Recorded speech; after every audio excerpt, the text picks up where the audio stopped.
the Philadelphia Flyers podcast. I'm your host, Kyle Collington, and joining me once again, Mr. Kevin Durso. Kevin, how are you? I'm doing well. How are you? I'm doing all right. We're getting pretty excited over here. The Philadelphia Flyers season has concluded. We'll get into that in just a second. And then starting tomorrow at time of recording, we're recording on Sunday evening here. We're just one day away from the start of the 2023 Stanley Cup Playoffs. In the next 24 hours, there will be a playoff game on. Is it Christmas? It feels like Christmas. It's Christmas Eve, yeah. And the matchups, we have some phenomenal matchups. We'll be getting into those in the back half of the show. We do have our full playoff preview going on today. Before we dive into everything going on here, subscribe to our YouTube channel. We're really trying to grow over there, trying to get that going. Make sure to follow us on Twitter at YWT Podcast. Follow Kevin at Kevin_Durso. Kevin, are you going to be active during the playoffs? You're going to be watching along? Well, absolutely watching along. Active, trying to think of different ways to be active, kind of. I mean, I'm going to be on Twitter throughout, like I usually am. But I'm also trying to think about different ways, because it's been a while since I've had, I mean, we do talk about the league. I'm not saying we don't, but it's been a while since I've kind of done anything that's dedicated to around the league type stuff. I did for a little bit, obviously. So I'm thinking of trying to utilize Instagram a little bit more or something like that, or do some things, Toss out the handle.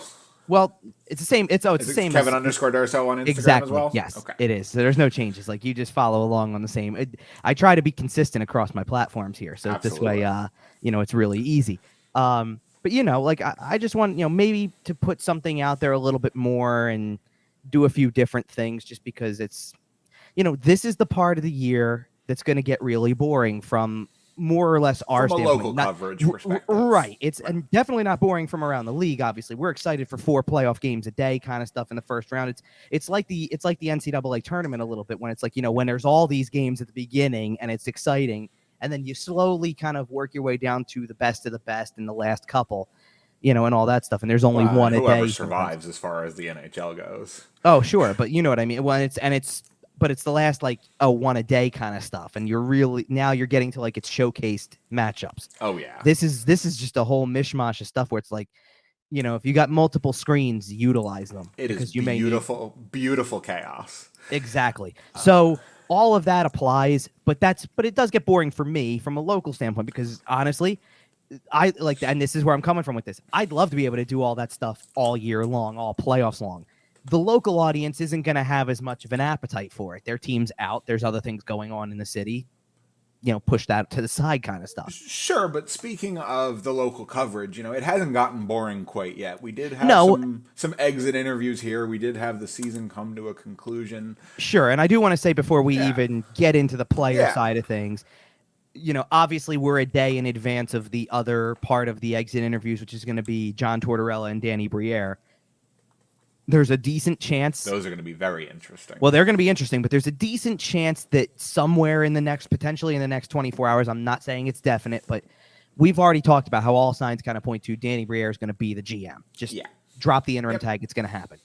The idea, though, is that there's a chance that this could happen in line with him addressing the media end of year, like season's ended. Now we're on to the offseason. Oh, by the way, he's officially it. We've removed the interim tag. Right, and now we're going to dive into the search for the president of hockey ops and where it goes from there kind of stuff. So there's a decent chance that happens as soon as tomorrow, and that's really where, after that, that's really where a lot of the offseason activity disappears for a while. I mean, I kind of have already said the next big milestone date that everybody's going to have circled is May 8th, when the lottery happens. Yep. And I'm not sure. I have to double check this, but I do think that week potentially falls in line with our kind of our off-season schedule a little bit, or our postseason schedule, however you want to look at it. Okay. And I think that maybe we may have to push that show back to after the lottery. I agree. Just in case something happens. I'm not expecting it, but just in case. Because we're saying there's a chance, obviously. I mean, there's a 6.5% chance. Sure, and it is more. I know we've talked about Connor Bedard kind of ad nauseum. We've had the point watch on him all year, et cetera, et cetera. But I do want to point out that if the Philadelphia Flyers win the lottery and get the second pick, Adam Fantilli is a fantastic player. If they end up, they can't end up anywhere else. They can end up 1, 2, 7, 8, 9. That's where they can end up via the lottery. Now there Well, are right. some stories out there. I believe this was TSN and Darren Dreger had this, where it's that Briere may look to get aggressive and move up and do something with that. Now, listen, it's going to be tough, and I kind of difficult. Well, and I already kind of debunked one part of it, which is whoever gets the pick for Bedard is not keeping trading the pick. it. You're not. And I would, trading and it. I think you'd be hard pressed to find anybody who would also deal number 2, knowing Fantilli's probably the as consolation. Spectacular as he looks like he's gonna be. Yeah, exactly. And you know what's even scarier about him? Because Bedard's going to be here next year. Like, he'll be up in the NHL next year because that's the way it's going to be. Yep. Fantilli may go back to college. Yep. And it's looking more and more likely. And that's a scary thought that he's going to go back and get another year, play his sophomore season out. And maybe by the time he gets to the NHL level, be even more prepared to play against that competition. So that's going to be a crazy thought. I mean, kid already took home the hardware for the college season. He already took home the Hobie Baker. So it's pretty good. And was on track. I mean, got to a Frozen Four. So, I get it. They didn't win, but doesn't matter. You're there. You're right there. Maybe you go back for one more shot at that, I guess. I don't know. But you get the point, right? Like, he's not going to be a bad consolation prize. But then you start getting into 3, 4, let's just say I wouldn't rule it out. Like, teams may be willing to kind of play with whatever package deal you're going to offer for those picks. So it's something to keep in the back of your mind. That's all. And a lot of that does depend on who ends up moving up and kind of what goes on with the rest of the lottery balls. So like you said, that May 8th date is super duper important. That's really when things are going to pick up once we have the draft order. That's when things can start to get wild. Yeah, and I do want to make sure people understand that teams like Pittsburgh, for example, who missed the playoffs, they're 14th in terms of being in, or 13th or 14th. They're one of those two. So I think it's 14th because but you can't move up more than. Pittsburgh gets it, I swear. No, because you can't move up more than 10 spots. Oh, right. So everybody's like worried, like, oh, Pittsburgh's going to get this spot because that's just how it works. No. If they get one of the polls, they're only moving up 10. So then, the top 3 in terms of odds, I want to make sure we clarify that as well because, it's not always. It's really the bottom 3 of the league. So Anaheim, Columbus, and Chicago, come on down. If somebody below the top 10 wins a lottery poll, you're still staying right where you are. Yep. Yeah. And listen, by the way, those are 3 really intriguing places that Bedard could go. Oh, absolutely. Any of them would be a lot of fun. Exactly. I mean, you look at the youth movement that's going on in both him right into Anaheim. Well, in Anaheim and really in Columbus too, because can you imagine him playing with a Kent Johnson type or like, especially as they grow? And obviously the real obvious one with Columbus is you slot him right next to Johnny Gaudreau. Yeah. Like, there's the veteran star and then here's the future superstar. You know what I mean? But that Anaheim situation just looks so juicy. Oh, I know. I legitimately think there's a chance they're like one defenseman away from being a playoff team if they get Connor Bedard. It's insane. If John Gibson shows up at all, and you're running McTavish, Terry, Terry Bedard in some combination down Zegras down the middle. Yeah. Hello. Zegras doesn't even play down the middle. I'm sorry. It would be Terry. Well, but so Terry's the other one going down the middle. Yep. Like, by the way, it becomes perfect because I think at that point Adam Henrique becomes your 3, which is really good. He had a really good year, all things considered, for a team that was terrible and he missed a lot of time toward the end. And he had a really good year. And in a Western Conference that we've talked about being pretty wide open all year. Oh, it's not going to take much for somebody to kind of get back into the race things. And I really like what the funny part is okay, I'm not going to we're speaking in hypotheticals because we'll wait to know for sure who gets that pick before we really get into it. But let's just say, based on the fact that they are the odds-on favorite now to get him, based on the lottery picks, in the lottery slots, if Anaheim has Bedard, Zegras, Terry, McTavish, you name it, that group going. I mean, they also signed Frank Vetrano and Ryan Strome. That's all new, so that would stick around too. All that type of stuff, right? All of that's all well and good. The most important player on their roster next year, I think, in terms of growth for that team, is Jamie Drysdale. Oh yeah, especially coming back from the injury he had. But I think that's the most important player because if he'd had also this full year to develop, boy, would they be ready for what's coming if they get Bedard. But we don't know that yet. I mean, I think he's got a lot of raw talent. I think he's going to be a stud on the blue line down the road. but you did lose a whole year, and it was a major injury. You've got to come back from that. So we'll see. But I think he's the most critical part of the whole thing. Even goaltending, I think they're in okay hands when you look at what Dostal did coming up from the minors toward the end of the year. I think they're in okay hands there. I understand about Gibson, and Gibson kind of at times has looked like a shell of himself because he's getting up there and especially up there in goalie mileage. Like goalie mileage is a lot different than skater mileage. He's taken so many shots. Okay, let's get back to our mediocre Orange team. So the Philadelphia Flyers did limp down the stretch. On our last show, we talked about a losing streak. That did continue. Losing to Boston, obviously, they did set the record. We did last week's show after that. Well, right. So we closed. Basically, they closed it out with two more wins. Closed it out with two wins over Columbus and Chicago.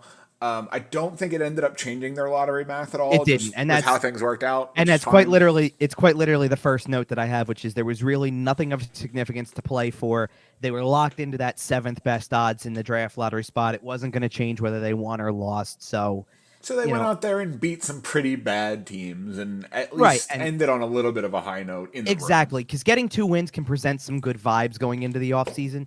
And John Tortorella said there's no carryover, and he's right. Like, what you do on April 11th or April 13th isn't going to translate to what happens in September. Especially in a season like this where you're just burning everything to the ground. Well, kind of. For the most part. But in all seriousness, good for guys like Travis Konechny and Owen Tippett to reach goal milestones. Yep. Konechny gets to 30 for the first time in his career in the last game of the season. Tippett got to 25 the game before.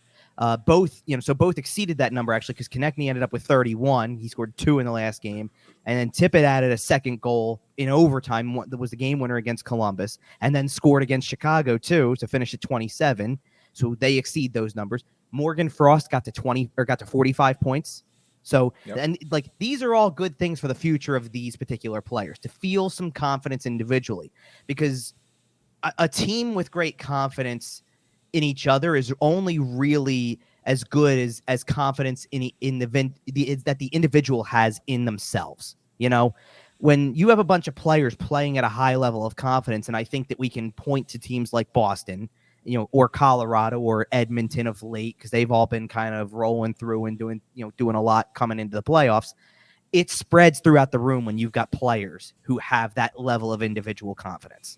So, the Flyers aren't close to that level where it's everybody in the room and it kind of just is feeding off of each other. But having a few guys who feel that way is a good place to start for sure. Absolutely. And we got some good vibes. We got some mediocre vibes. Do we want to start getting into the exit interviews? We can really quick before we do that, because this is a quick quick hitter. So let's just do this really quick because, first of all, I didn't get the sense that this was the direction that Justin Braun was going to go until really that final night build up. Like, really? Okay. Well, it was just kept I think it was just kept under wraps really well. Like, he didn't really make an indication of it. I mean, you always wonder when there's a player who gets to that age, he didn't get moved at the deadline, Didn't get a whole lot of time down the stretch. Right, didn't play a lot. I think he knew, and that's part of it, but you didn't have any, I didn't have certainly any insight in the fact that just because he was in the lineup and it was coming up on the end of the season that this was going to be something that he was closing in on. And then really it got to a point where it was like, hey, he's playing in this final game. His family's in town. We're going to put him on the power play to try to get him his 200th point.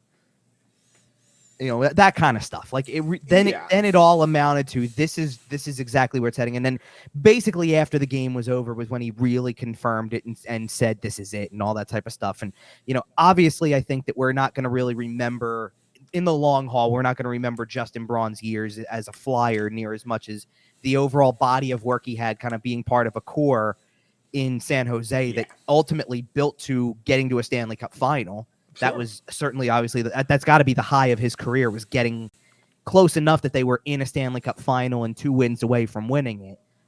But still, I do have to say, at the very least, to say about Justin Braun, great guy, absolutely like that father figure in the locker room, who's definitely like the parent vibe kind of guy. One of the funny stories I have about him is I remember doing a practice, and this was a few years back. This was probably pre-COVID. So, but I went and did a practice, and and Claude Giroux is taking off like tape around his shin guards and things like that, right? And just gets his ball of tape and just hurls it across the room towards Justin Braun, and he just looks up and just goes, "Really?" And it was such a parent moment, like, and it's, which is funny because they're pretty much almost the same age. They're really close in age, honestly, but still, it was such a parent moment. It was just really funny and things like that. But certainly wish him the best in whatever comes next. I'm not sure if he's got any interest in doing much of anything right now. I think he sounds like the type of guy who wants to spend some family time first and foremost. He does have young kids, so I don't want to just rule out the fact that he'll be back into a job in hockey anytime soon. But there's a lot of things he could do. He could end up being the scouting type and go back into San Jose's system if he really wanted to go back there. I mean, he could also kind of be the type of person who down the road assumes that Nick Schultz kind of role that turns into one of these developmental type guys who can work with younger players. I could see that for him. So and I did. Yeah, and I just wanted to. I also congratulate Justin Braun on a great NHL career, and even if you just look at him as a Flyers asset, right? You traded a second-round pick to get him from the San Jose Sharks, and it was two, second and third. It was a second and a third. Okay, I'm sorry. And I did come on this show and I blasted that move. I thought you were overpaying for a bottom pair guy, and to be honest, Justin Braun really never should have been off the third pair. But he, like you said, he was part of a great core in San Jose, and if the Flyers had been appropriately building a team, I think he would have been a great 5, 6, 7 kind of guy on. Sure. And even going into the bubble year, he was a really solid piece that year. The next year, you second pair, so that's why. Well, right, and then the next year you trade a third-round pick for him, so you recoup one of the assets you got for him.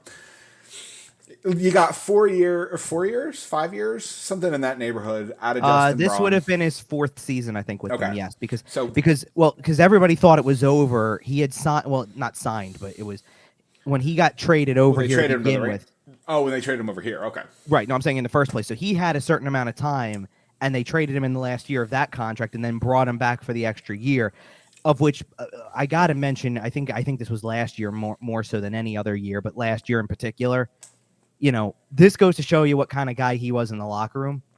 He overachieved because you're talking about keeping him on the third pairing. He was playing top pair minutes. Well, they didn't have anybody else. Team, right? Well, no. I'm saying he was playing top pairing minutes because they didn't have anybody else because it was supposed to be Ryan Ellis, and when they had nobody else to go to, he's the guy who steps in and goes, "Sure, I'll do whatever you ask me to do, even if it's over his head in terms of ability, and even if he knows it, he's gonna do the best he can with the role because there's nobody else to play it." Absolutely, so and that was the point of what I was trying to say is that he swam above with his head above the water at all times, whether he should have been or not. We're gonna talk in a second when we get to the exit day interview type stuff about a handful of guys who maybe you're down the stretch you're questioning the effort. Justin Braun was never a guy you question the effort on. Nope. I'll say that. He's a guy I would love to continue to have him in this locker room. If he continued to want to play, I would love to have him in this locker room. I was genuinely thinking it too. Because I trust that he is a good influence on these young kids, and he is providing a good example of how to be a good quality professional. Exactly, and that's what like one of the other favorite memories I have is I think Alain Vigneault pretty early, right after the trade happened when he came over for the first year.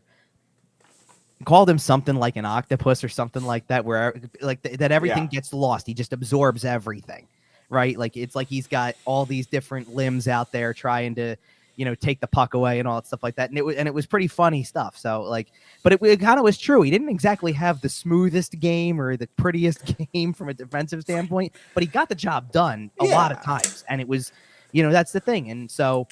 Good. Unfortunately, they didn't get him that 200th point. By the way, they were sure as hell lobbying for it after the game because they think he deserved one on the first goal. And I've checked it like every day to see if they've gone there, and they're not adding it.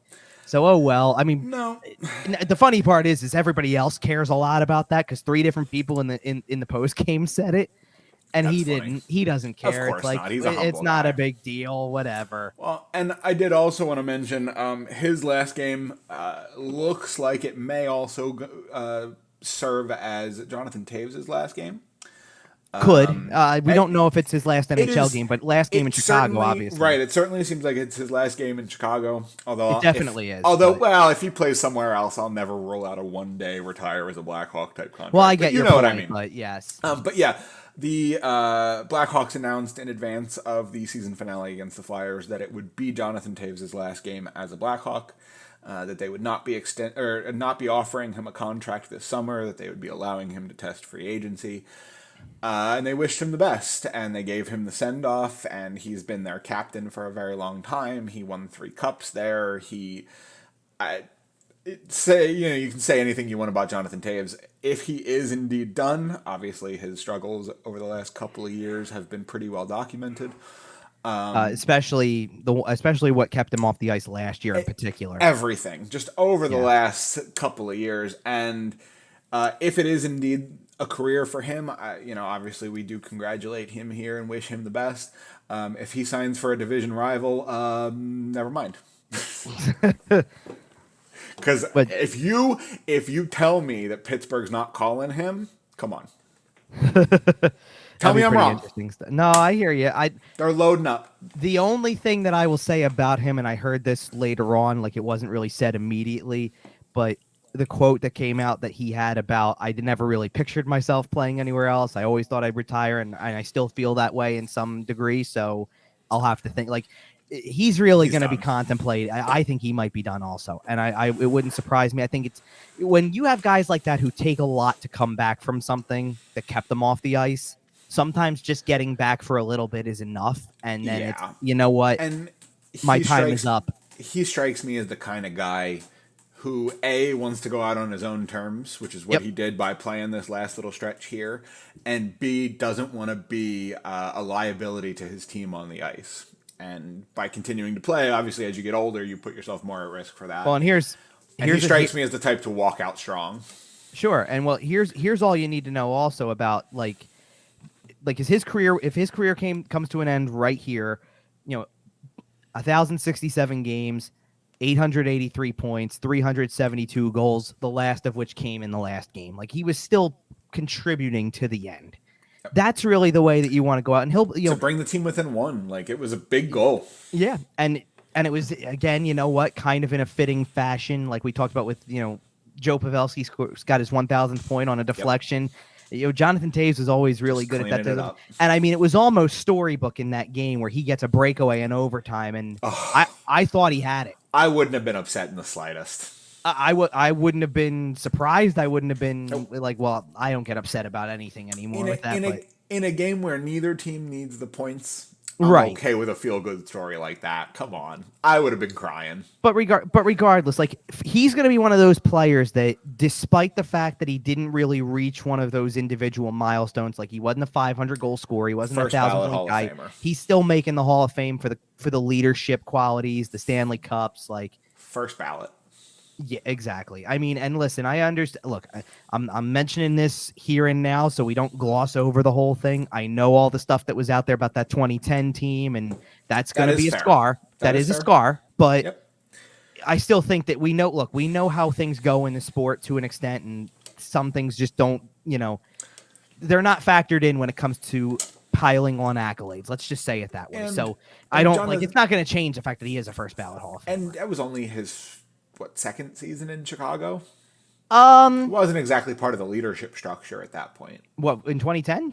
He was the captain of the team. Was he already the captain? Oh, yeah. Well then, never mind. Yeah, that was his third season, and he was the captain. So there was never mind. That's why there was a lot of focus some responsibility for that. That's exactly. Fair. That's why there was a lot of focus on him because of the fact that it's like, hey, you were the captain of the team. Then let me say it as such. He had a Hall of Fame playing career. Sure, and there's a lot of people out there that do, and that is how I will draw that line. Okay, let's move on. Exit interviews. Yeah, we have exit interviews. Do we want to start with the spicy one? Which one? Well, you tell me what you would like to do, and then we'll go from there. Who do you think I'm talking about? Take a guess. Oh, I already know who you want to talk about first. Oh, it's ridiculous that I haven't played in the last 5 games. Man, it's wild that my coach would sit me for my garbage attitude in the last 5 games of a meaningless season.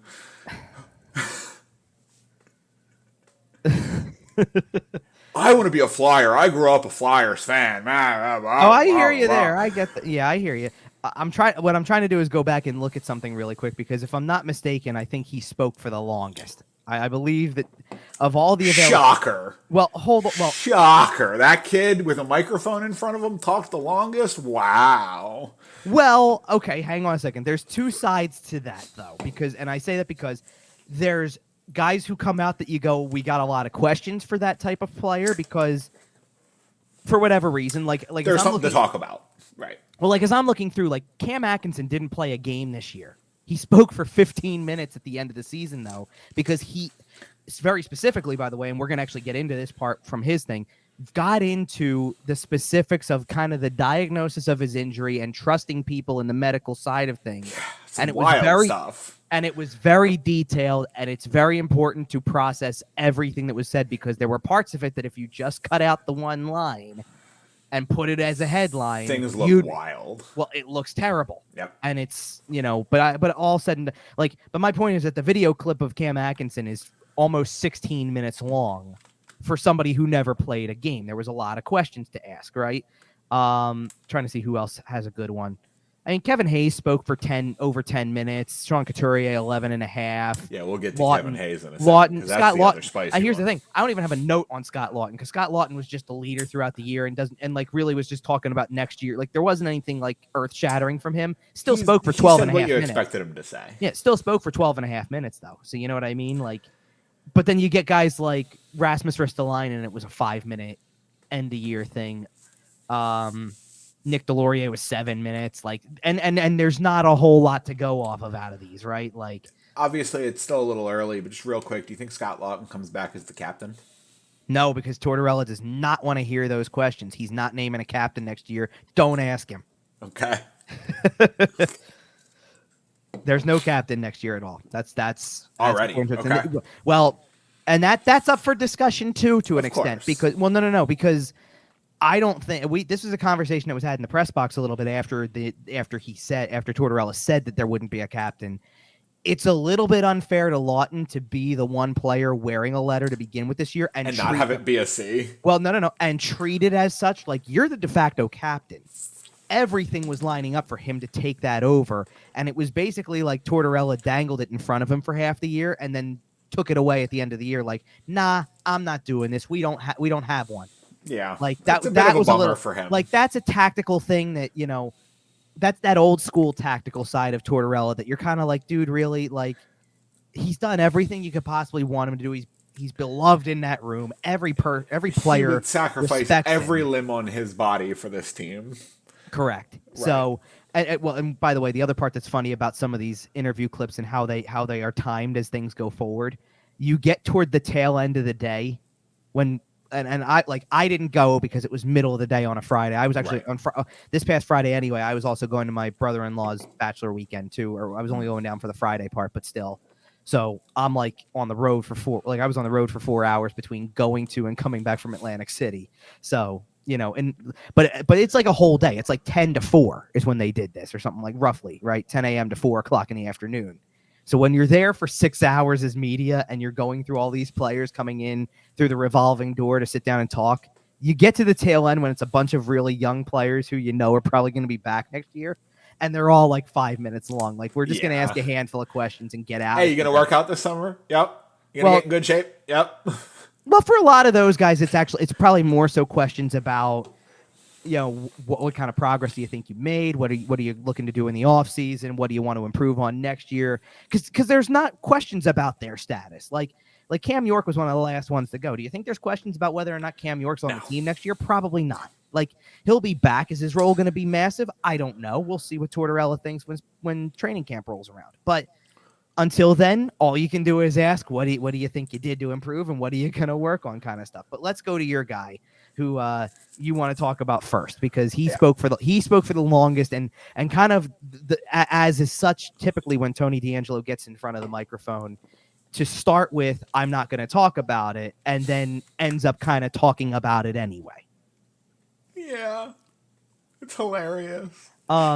do you want? So I guess I don't look. We don't need to read through the 20,000 lines that were in the transcript. Like you already said the headline that I had written down also, of the whole thing. I think that sounds like a player with an uncertain future. That sounds like a player who doesn't like the coach he's playing for. Well, and who has the power right now? That's what I'm getting at. Yep. I'm not sitting here saying that sounds like a player who is saying I don't know what my future is. That just sounds like a player who we know the future is uncertain for him. He can say he wants to be back all he wants to. And is there a world where he is back next year? Yes, there is, because there is always the possibility that you don't move the contract. That's the biggest hurdle. Is there a world? Oh, there's multiple scenarios in this case, so feel free to hit me with it. I'm going a little wild here. Is there a world where he clears waivers and starts next season in Lehigh Valley? No, because I think that's going to be. I don't think you would even go down that road if you have any doubts. You know what I mean? Like you wouldn't even keep him on the roster if you have doubts about him starting the year here. Well, but what if they can't move the contract? You buy him out? Yep. Man. What's the record for buyouts? What's the most times a player has been bought out? Because this would be at least number 2 for him. Yeah, I hear you. At 26 or 27, however old he is. Yeah, I hear you.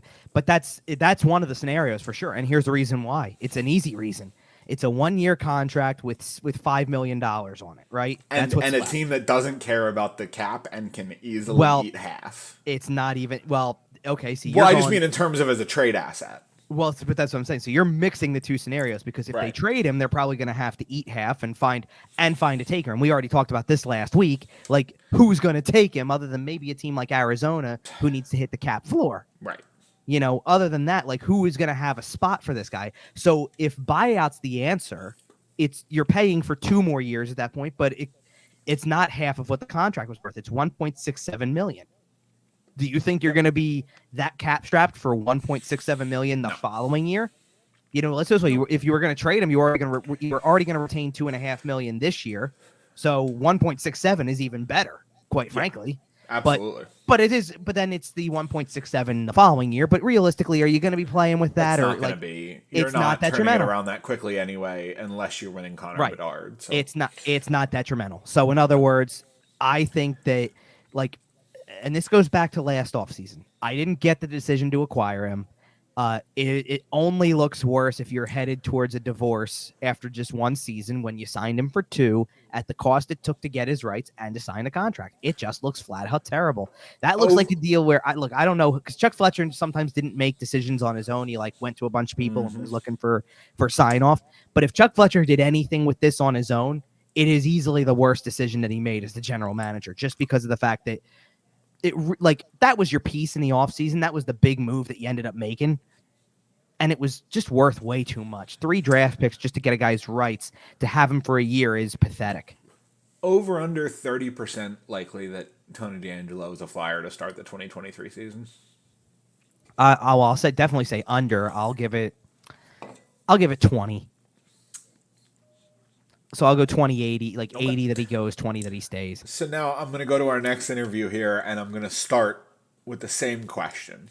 Okay. Over under 30% likelihood that Kevin Hayes is a Philadelphia Flyer to start next season, based on some of his comments here.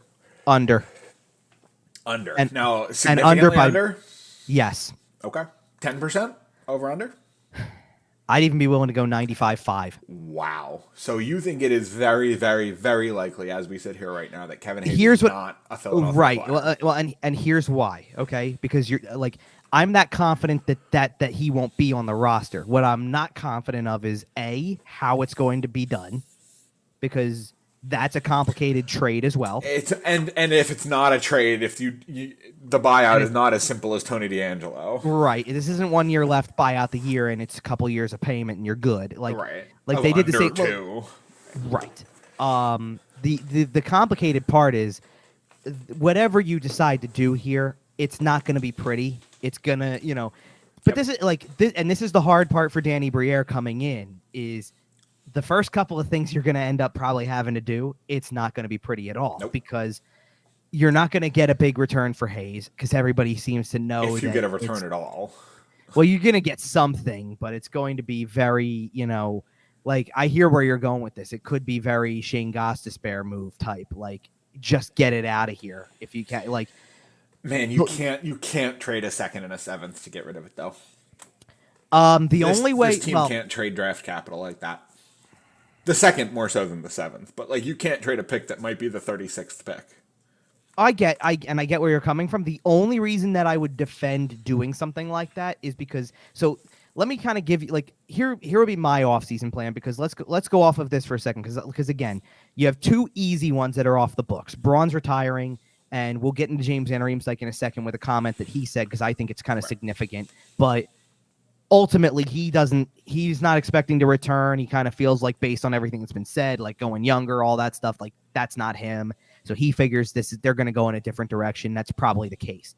So if that's the case, then Justin Braun, who is making, and I know you have Cap Friendly in front of you, so you can correct me if I'm wrong on this, but it was $1.75 million for Braun, and then JVR was $7 million. Justin Braun was making $1 million. Oh, was it one? Okay. Yeah. And then, so he was making the 1.75 on his old deal. They traded him to the Rangers, and then he re-signed just 1 year, $1 million. Okay, so that was what it was. It was 1.75 before then. That's where I'm getting that JVR from. Is just flat $7. Okay, but that's $8 million combined that is now off the books, pretty much effective immediately. So what do you do? No, so like all seriousness, what do you do with the $8 million? You can pretty much spend to the cap on a bunch of 1 year deals like Chicago did for, 1.5 mil, 2 mil, 2.5, do whatever. I don't care. Get a bunch of guys who you think can help fill out your roster for the year, and then be prepared to trade them for assets down the road. Like anybody what was that you can play in your top 6 and then trade for somebody else's fourth line. Well, what kind of, but like what was the one deal? And I remember saying this when it happened over last offseason. What was the one deal that Chicago made that I said was a great move? Max Domi. Yep. Because Max Domi was 1 year, $3 million, and I said, guess what's happening at the deadline? They're trading him. They're eating half the salary, so it'll be a $1.5 million acquisition for whoever gets him. And man, he just slides into that Dallas Stars team so exactly. Nicely. But that's what you should. But that's what you should be spending your money on. Go out and get a bunch of 1 year deals and sign away. Go like seriously. Go crazy. Tell him to rent a place. Hey, listen, you're leaving in February. Rent a place. The only thing that you like, well, and the thing is like, and this is actually really an interesting way to go about it. If you can motivate the player with, this isn't an audition for us. You're signing here for a year because it's tough to find a place to play. You're auditioning for cup and teams. You can be auditioning for every team in the league that's going to be in a playoff spot come March. Sign here and then give it your all for a coach who's going to demand your all.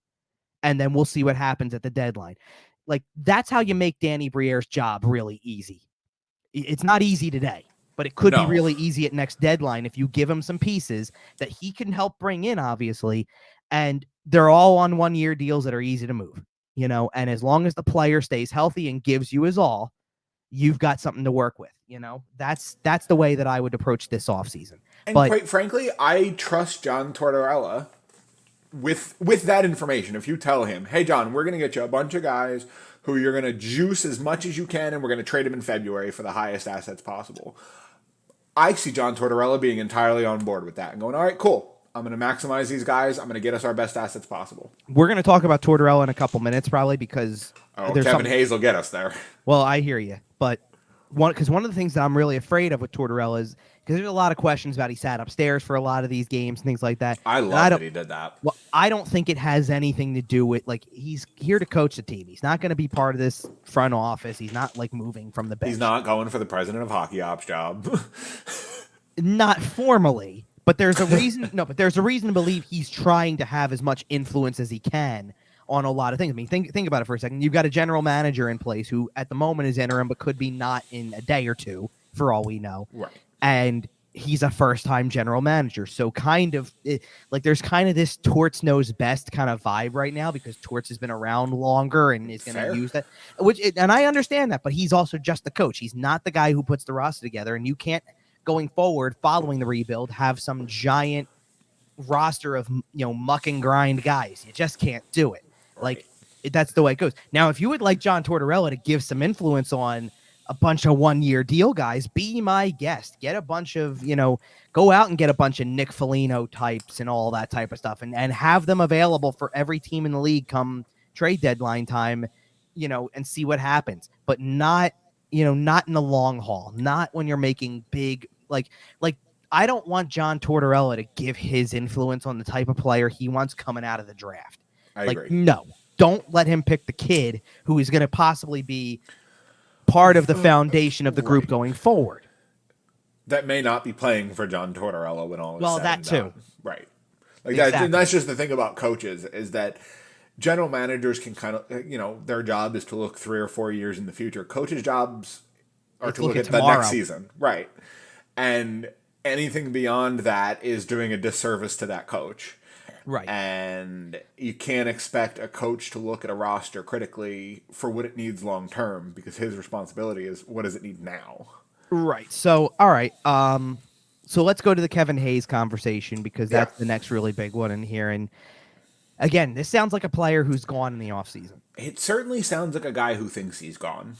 I mean, the line about their decisions have probably already been made is very telling. Like, and you brought up, before we started the show, you brought up about all the people he thanked and talked about, and the memories he's got from playing here, and how he didn't, he talked about how he didn't know much about Philly as a city, and even for being an East Coast guy, he didn't really know much about it. And now you would have to leave Boston and learn what other cities are like. I get that. Well, I guess his point was, being from Boston, having played in New York, it was like, we're on the East Coast. Like, he's been on the East Coast a lot. Kevin Hayes, Washington Capital incoming. That's an interesting one. I didn't think about that, but I just figure he's working his way down 95. Yeah, could be. I don't know. But yeah, it was interesting to me that he thanked Chuck Fletcher, or he mentioned he loved Chuck Fletcher. He loved Alain Vigneault.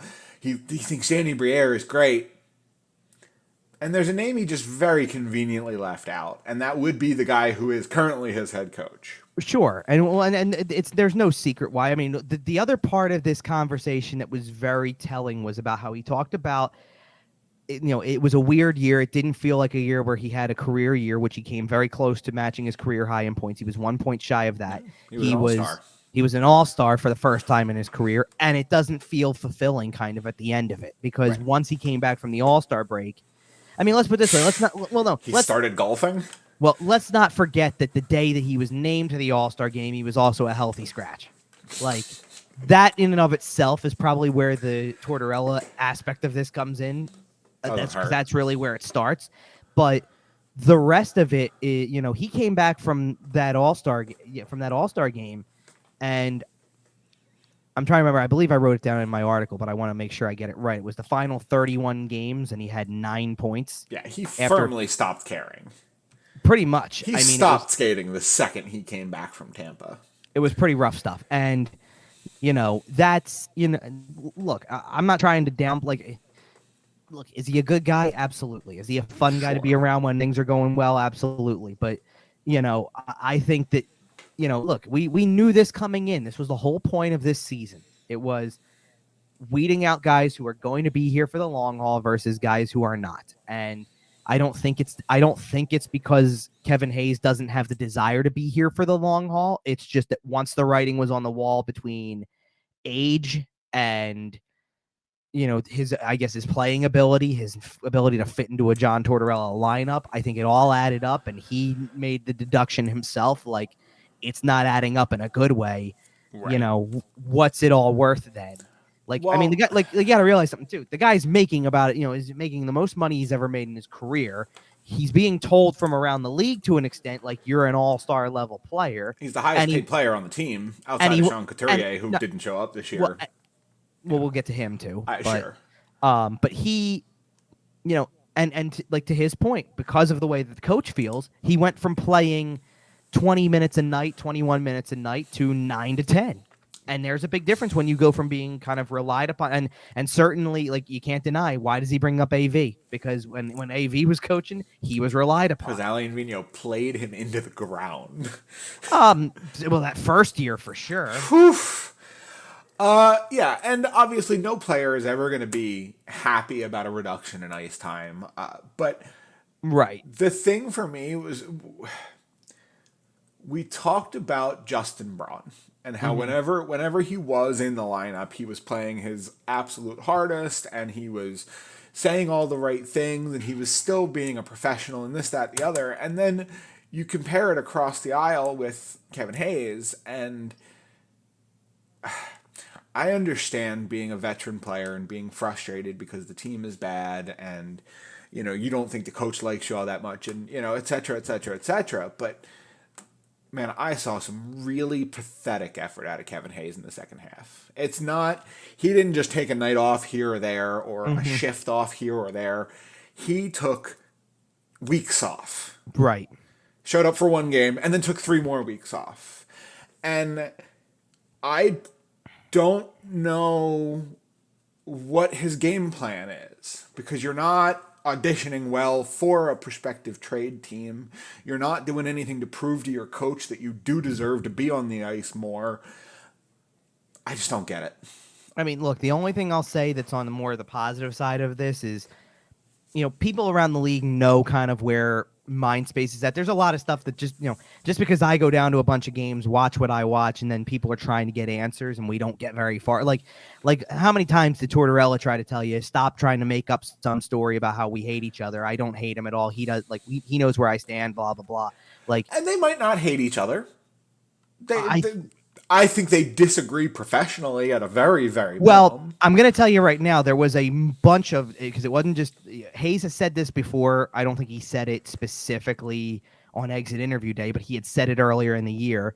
And D'Angelo said it. Ivan Provorov has said it. And this was a common theme in terms of the language. He's the coach. I'm the player.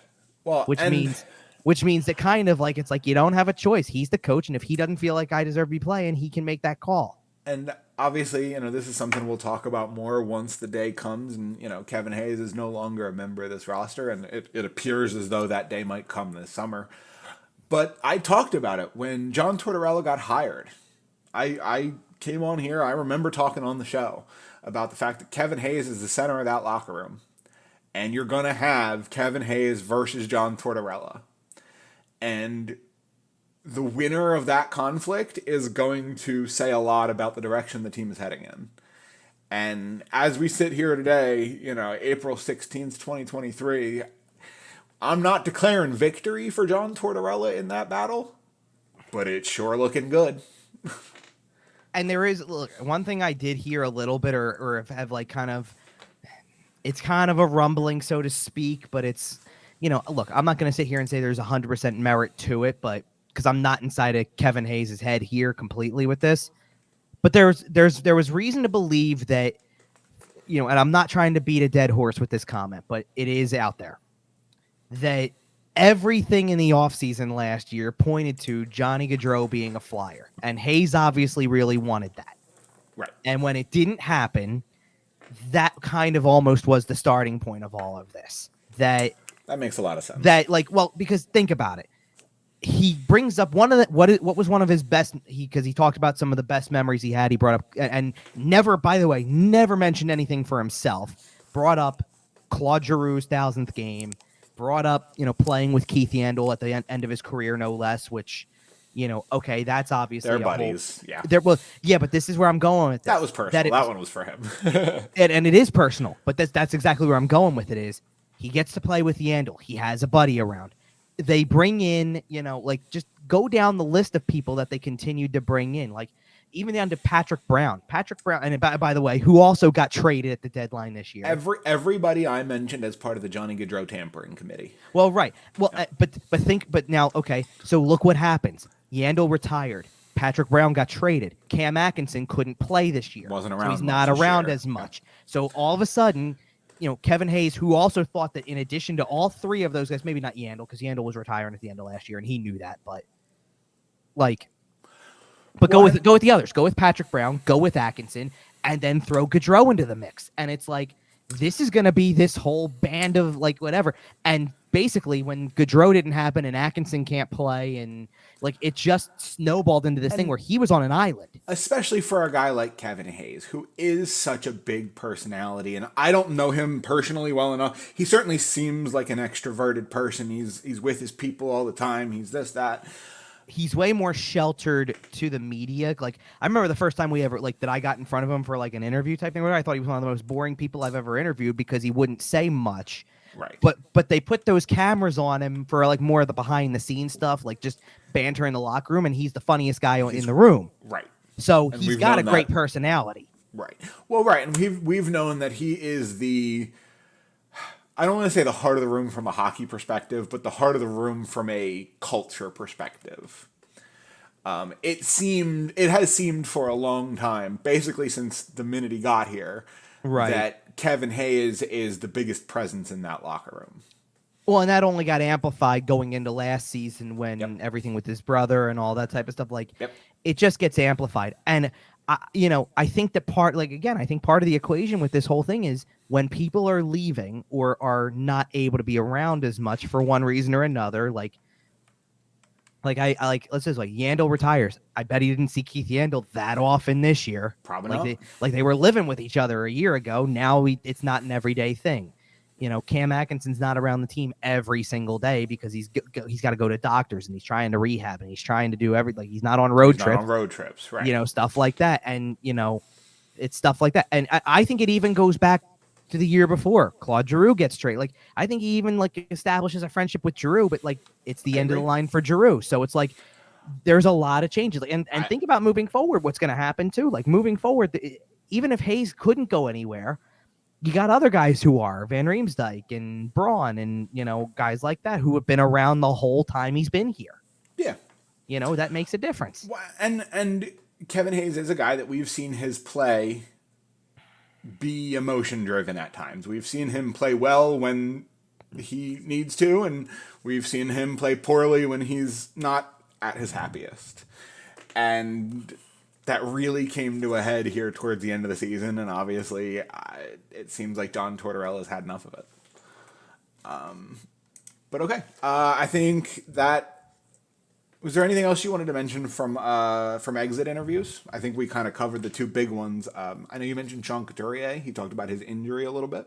Yeah, well, so both Couturier and Atkinson, first of all, they're obviously not going anywhere going into next year. Their status is going to be what's questionable. Sean Couturier's new contract begins. Well, Couturier was, at the very least, medically cleared to play at the end of the season. The coaching staff and management opted to sit him out, which probably the right call. Exactly. We talked about that on the show. Atkinson said he could be cleared as soon as next week, and then gets the offseason, get back in shape. Their health can be important to this process. I don't think that age-wise they're going to make a huge difference in a rebuild, but you're looking for good vets to be around young players. I think that's two of the best that you can, get from in-house for sure. I mean, that's a great way to look at it. That's pretty much all I have in terms of those two. I mean, Atkinson did talk about the medical staff a lot, kind of talked about going to people he could trust, which is a damning quote when you look at that. But you had to read, but you had to read the whole concept of it, because on the surface saying that means I don't trust anybody in the organization, period. What he was really talking about was from last year to this year where they really overhauled it. He didn't feel as comfortable with it. And then now I do have complete trust in the current group. Well, but it took some significant changes to get there. So right, and that is something that we kind of speculated on for a while, that maybe there were some issues in the medical staff. So it is good seeing that at least Cam Atkinson. Obviously, we're talking about one player's perspective here, but it is a good thing that Cam Atkinson feels comfortable in the hands he's in. So exactly. So you got them. James Van Riemsdyk had an interesting quote that said he was disappointed he didn't have the opportunity to join a contender, which was which is kind of a little he was certainly, I guess what it sounds like is he certainly expected to be on the move then, and it didn't happen. I think it was the most honest we've heard out of James Van Riemsdyk, because I think a lot of the season it's, I'm here until I'm not, and I'm here until I'm not. Well, and we talked about him last week, kind of, because from the standpoint of the guy was still fighting people. He's been a great vet, in games that are meaningless to him, other than he's trying to play for a spot next year somewhere, not here, but somewhere. So he's been serving kind of that Justin Braun role we were talking about, but he was a guy who was in the lineup every night. So just even more just good, solid veteran work. Sure, and that just furthers that he deserves the opportunity to play for a team that's in a position to win. He's got some freedom now to sign where he wants to and join a team that he feels like has a shot. But it just goes to show you how badly the trade deadline went. By the way, there's a lot, and I mean a lot of speculation that the team that may interest him the most is Minnesota, because he's lived out that way for a little while, and I think that sounds like a good fit. It sounds like it would work for him. I'm not sure what Minnesota's cap situation is going to be over the next couple of years, because I know they're in a real funky spot. He also shouldn't be, based on the type of season he had, should not be fetching a big cap hit. Well, right, and he seems like a pretty responsible guy. I wouldn't be surprised if he was doing okay financially. Well, that's not, and I don't even think that part matters. I think that what really matters is he also seems like a guy who just has a good grasp on where he is in his career. And if he's looking to win somewhere, if a team like Minnesota comes along and says, "Hey, listen, we can do 2 years for $2 million per," he'll go, "Sure, let's do this." So Kaprizov, Zuccarello, Van Riemsdyk on the power play. I know. Anyway, so the last one I had player-wise was Ivan Provorov, who this wasn't really anything earth-shattering. It was, because I even have in my notes here, maybe there's extra reading into it that's pointless for this, or maybe it is, something that has some meaning. He talked about that you don't want to hear about a team going into a rebuild. He mentioned he kind of came into one, which is true. He kind of, when he was picked up, when he was drafted, it was kind of a rebuilding situation then. But he said, in conversations with Danny Briere, they're going to do it right and all that stuff like that. And a lot of people read into the "they're not we're" thing, and maybe there's something to that. Maybe there's nothing. So I'm not convinced he's gone, but I'm not saying he's off the table either. I have sensed a growing frustration with the team's struggles when it comes to Ivan Provorov over the last couple of years. Oh, I think so too. And I think it's because somewhere deep down, he knows he can play. Sure. And I don't my point is this, and this is kind of going to tie up to what happens, because we've already talked about, Braun and JVR, and we talked about Hayes, and we talked about D'Angelo. Now we kind of get into some of the gray area players, the guys where listen, everything is on the table in some way, shape, or form. Travis Konechny. Well, and I have 4 names written down for everything's on the table. Let me guess. Okay. Joel Farabee. No, I actually don't have Farabee written down. Okay. But I'll explain that one though. Okay. In a second. But you do have Travis Konechny. Yep. Okay. Travis Sanheim. Yep. Is Ivan Provorov one of the names? Yes, Ivan Provorov counts as one of them, so it's one more. And then the last one, if it's not Joel Farabee, and I'm not going to cheat. I do still have Cap Friendly up, but I'm not going to cheat and look at it. I'm going to try to guess. It shouldn't be much of a surprise. Is it Carter Hart? Exactly. Okay. Because my point of all of them is I was just scanning the skaters in my head, and I hadn't gotten to the goalie. No, I know.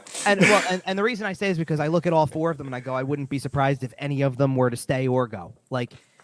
They're sometimes in some cases they're 50-50, in some cases they're even more than 50 in terms of staying. I'd be a little surprised if Carter Hart's still here. You'd be surprised if he's still here. You really think they're moving him? I think Danny Briere knows exactly how good he is, and that's the problem. It's something we've talked about on this show, kind of ad nauseum, and we're not going to go super deep into it. But no, because we've got to get to he's too good. He's going to steal you too many games, and he's going to get you too many points, and it's going to be difficult to be a bottom 3 team, which is what you really need to get the impact players needed to be an elite team. It's pretty hard to be a bottom 3 team when you got a guy who can steal 6, 7, 8 games a season just by himself. And I get where you're coming from. I really do.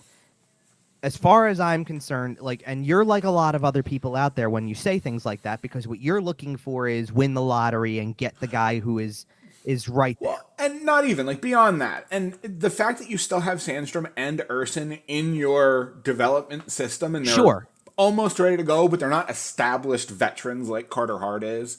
Sandstrom is, semi-established as a backup at this point. Urson got some games this year.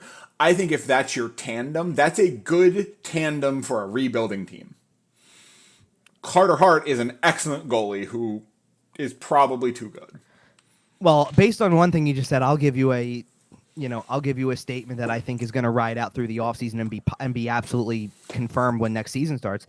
I think one way or the other, whether Carter Hart is part of this or not, I think Sam Emerson is part of the roster out of training camp next Absolutely year. agree. One way or the other. I'm saying he's either the backup or the 1B to Carter Hart, or he's taking over because they like him better than Sandstrom at this point. Yeah. Right. But I think that one way or the other, I think he's jumped so far in terms of his growth that he's part of the picture next year, one way or the other. Now, in getting to Hart kind of in that sense, my answer to that is it makes too much sense. Look, I hear you. I hear where you're coming from with it. I still think that they would have to make sure they're getting that level value that you're talking about. Oh, for sure, absolutely. And if they don't, they're keeping him. Fair. And that's and to be honest, that's where I struggle with this. Is I don't think they're going to get the offer that everybody thinks they're going to get for him, and that's why I don't think he's going. Because I think I hate to say it this way, but I think there's two reasons why he doesn't get that offer. One, it's as much as he's stolen some games, it's hard to evaluate how he can play against the best teams when they look the way that they do against the best teams. Like, I'm sorry, every time he played Boston, they got shelled. If Ilya Samsonov looks bad in the first round against the Tampa Bay Lightning, Toronto's going to be looking for a goalie. I don't know. And by the way, the only other reason I'm not sure about it has to do with Matt Murray might be a flyer by the end of the summer. Oh, that would be just glorious. The only other thing was because he got asked a question at his exit day thing. I didn't plan to talk about much with him, but he did get asked about the Hockey Canada stuff. And it seems like the way that he answered the question was, I wish I could tell you more, but I can't at this time. Like, it just is what it is. But it keeps sounding more and more like here's what we don't know. What we don't know is how much he knew. It doesn't sound like he's maybe one of the players involved, but did he know something? What did the goalie know, and when did he know it?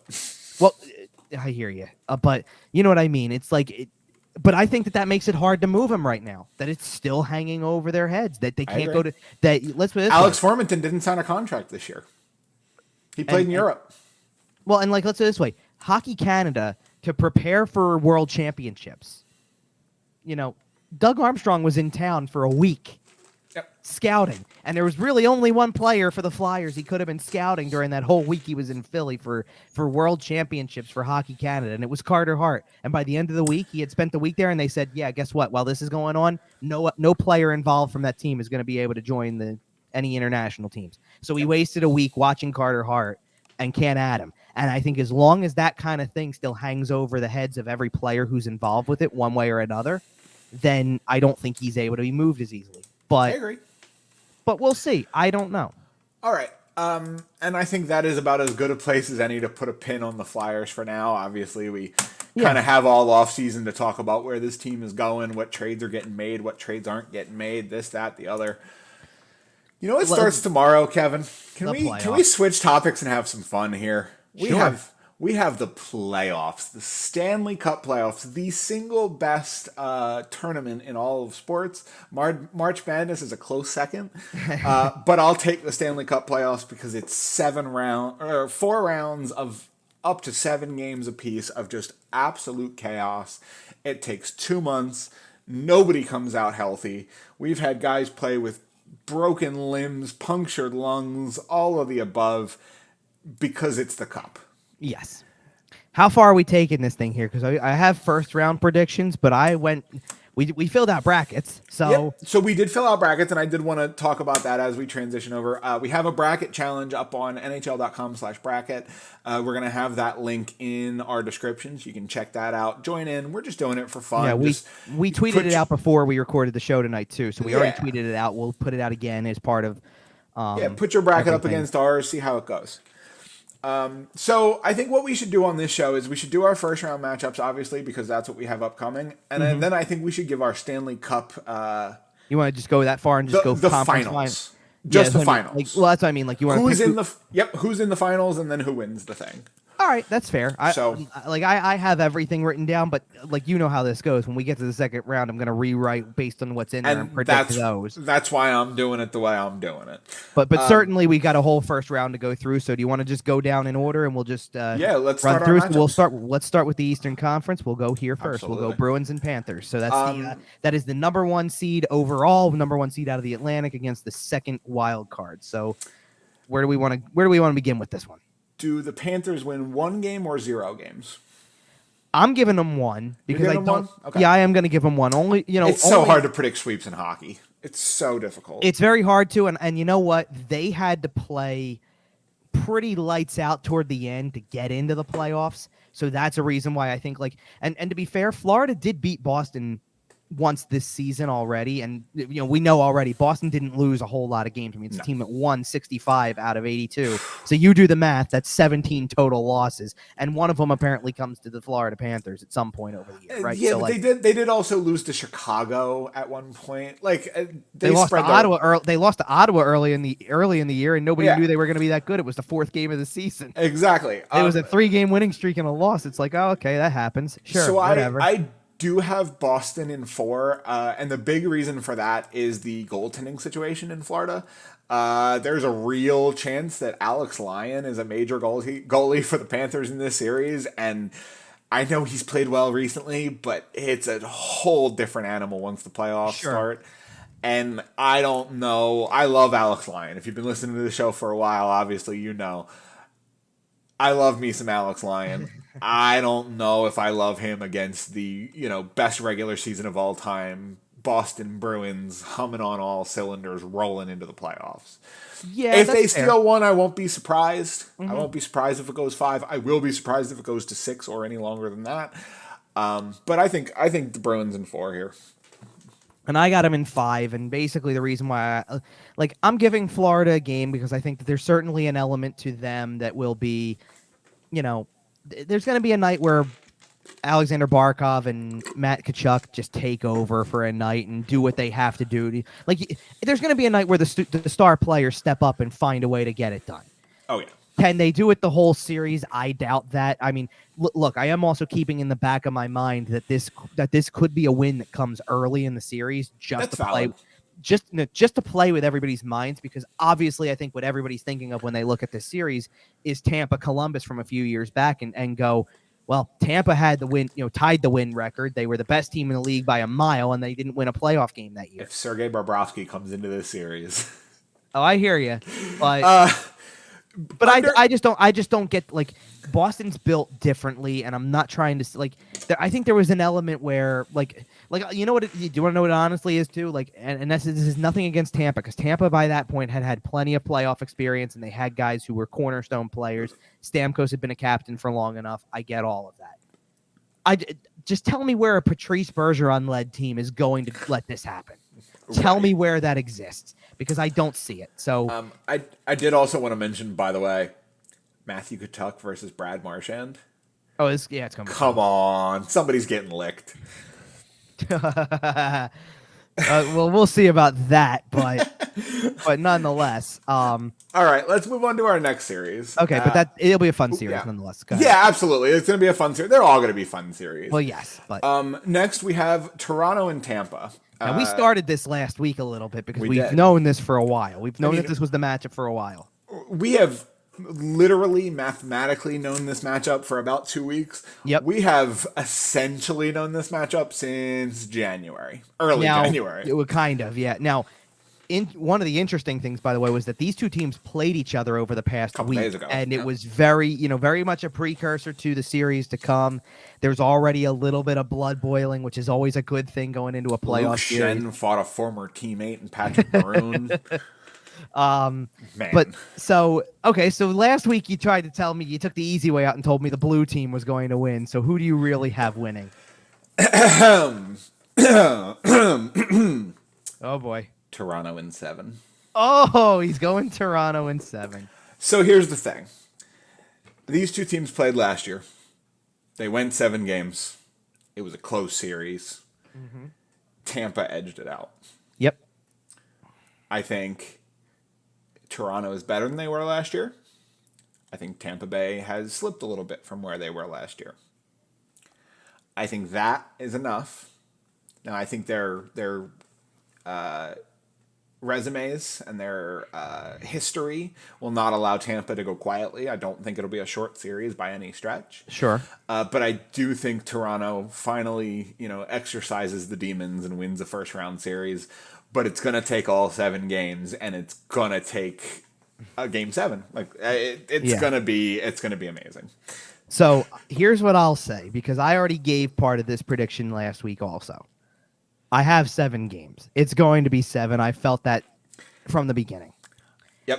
And I looked at this, and I looked, and I'm, as much as I keep thinking, like, did you just flip a coin?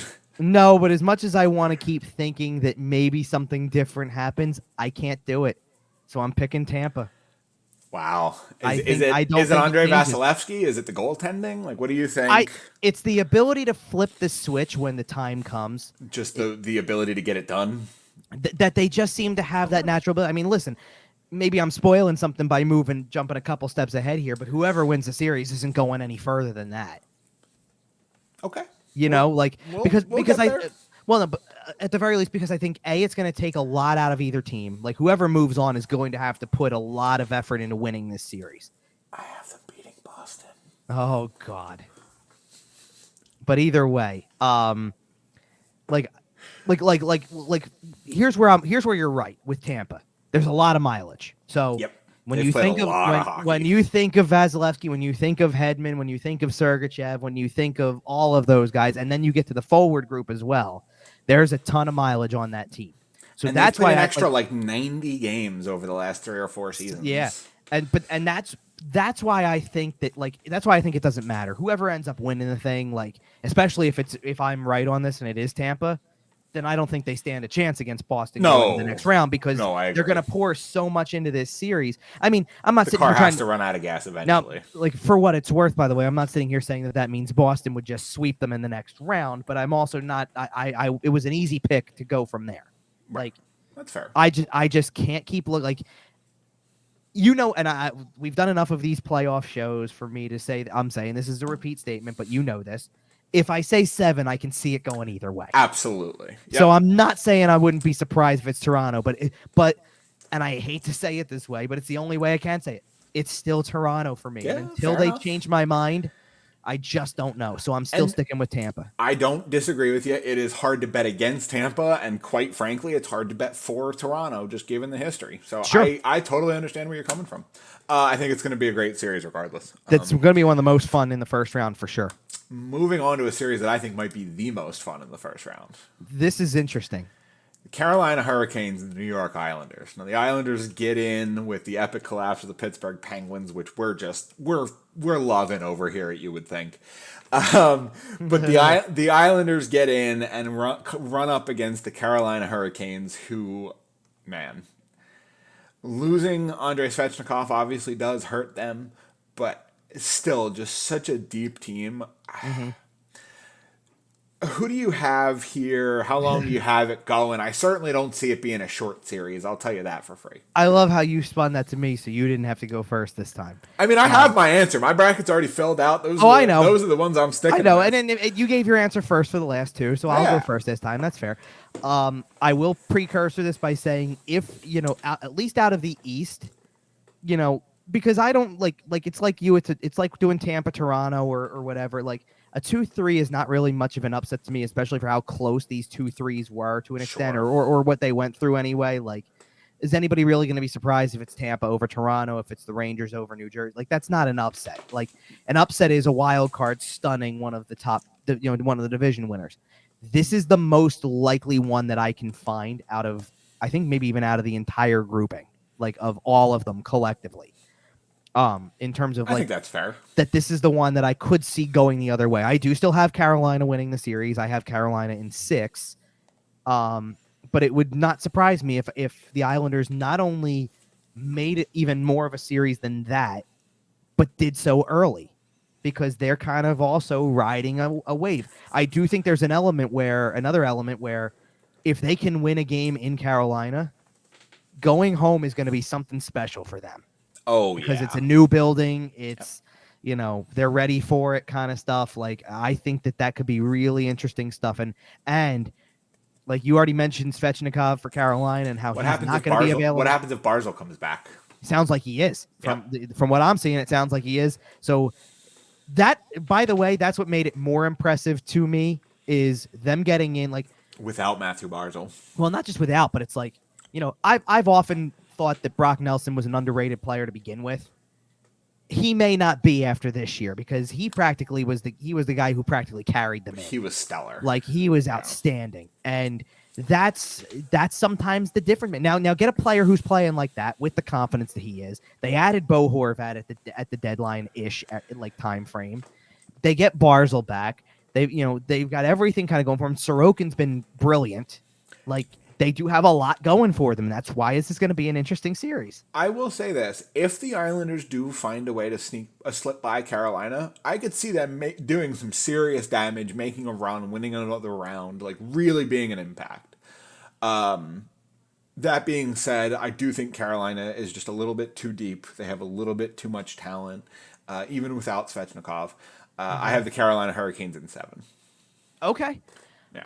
I can, and you know what? One of the things I can appreciate is you going as far as to say 7 because I do. There's a world where I see that. I thought about 1,000%. Like, I just really like Carolina, and I still like because you know what it is. They can lose Svechnikov all they want to, and I do think that comes into play later in the playoffs, but in the first round. Like, I'm sorry, that team it's Rod Brindamore is the coach of that team. Like, am I really supposed to pick against him in the first round? Fair enough. But all right, and that leaves us one more matchup in the East, and that is the Battle of the Turnpike. We got the Devils and the Rangers. This is going to be fun. This is going to be fun. If this series lasts less than 6 games, I will be severely disappointed. If we don't have a melee at some point, I'm going to be disappointed. I have a feeling I'm not going to be disappointed. No, I think you're going to have a good time watching this series. The only disappointing part of this series from our standpoint is 2 divisional rivals of the Flyers from oh yeah, for sure, long term, and it's like, whoever comes out of this, I am rooting against them moving forward. Sure, I have Carolina moving through. We both do. I don't hate Carolina on the same level that we hate the Rangers, we hate the Devils, we hate obviously the Penguins, the Islanders. And you love Rod Brindamore too, so that's I love Rod the Bod. Come on now. But this is okay. So there's so many layers to this particular series that make it interesting. Number one being kind of a newfound layer for the New Jersey Devils, and that's getting the second Hughes brother. Yeah, Luke Hughes has come in and made an immediate. I think he's playing in the series. I think he'll play at some point. I don't know if it's game 1, but he'll get in.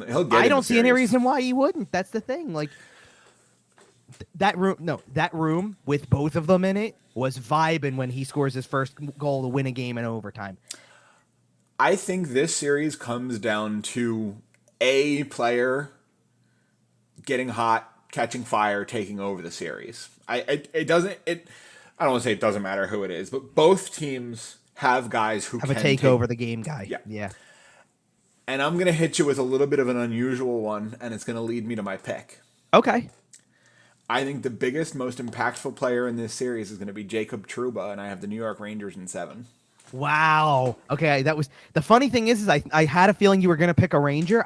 That was one of the last ones I would have expected, but I'll take I'll go with you on that. Name a single New Jersey Devil who can survive a Jacob Trouba hit.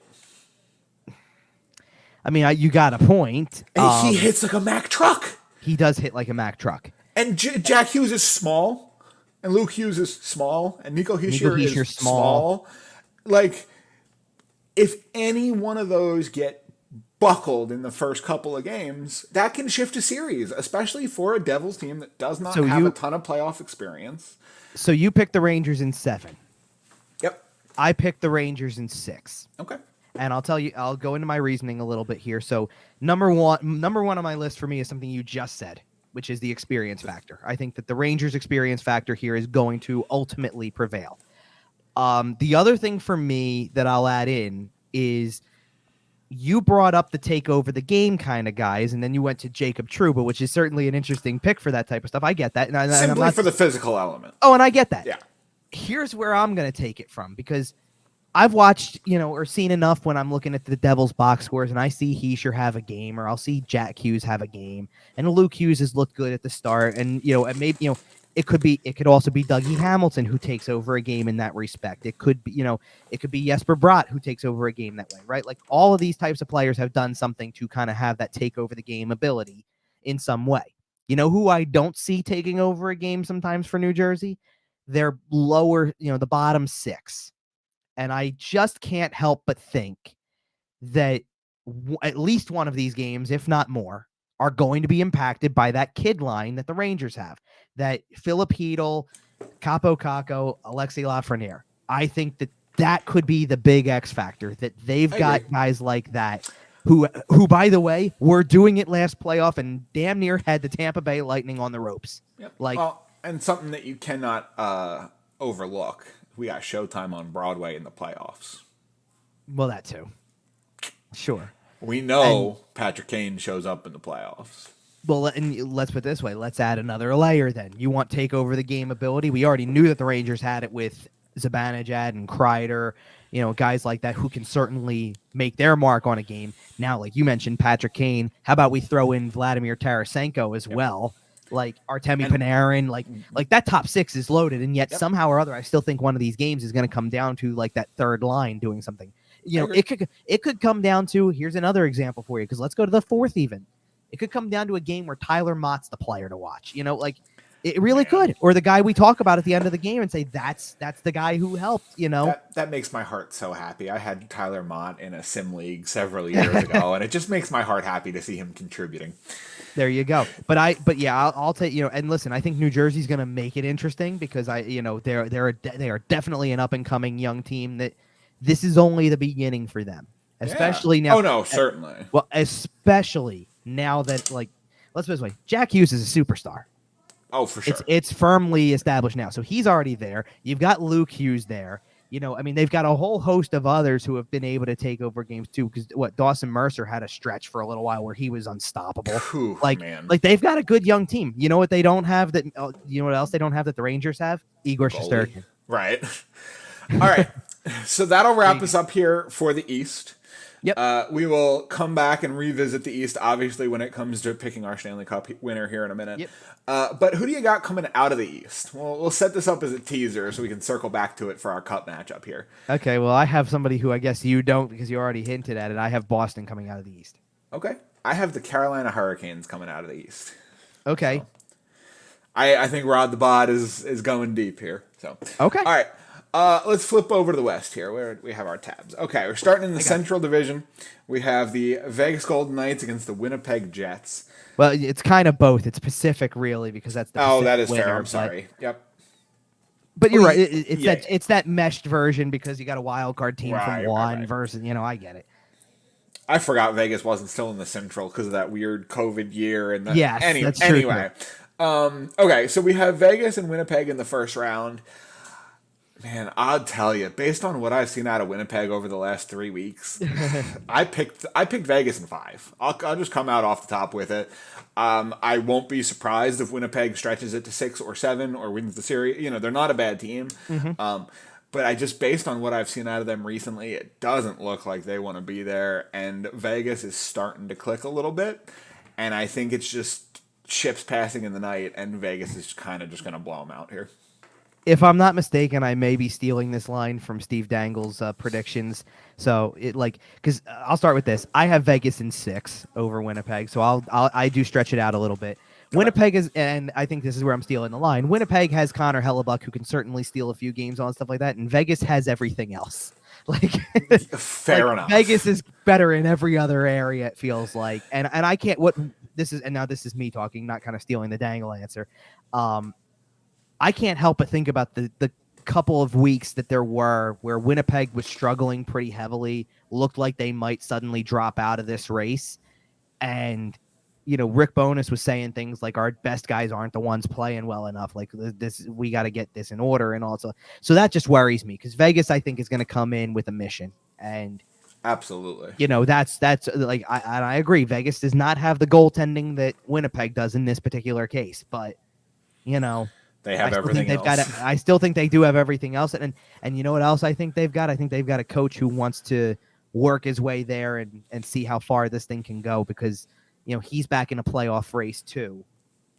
Not that he ever wasn't, but you get the point. Like, right. It's a new challenge when it's a new team. And I think that now you embrace this part of it.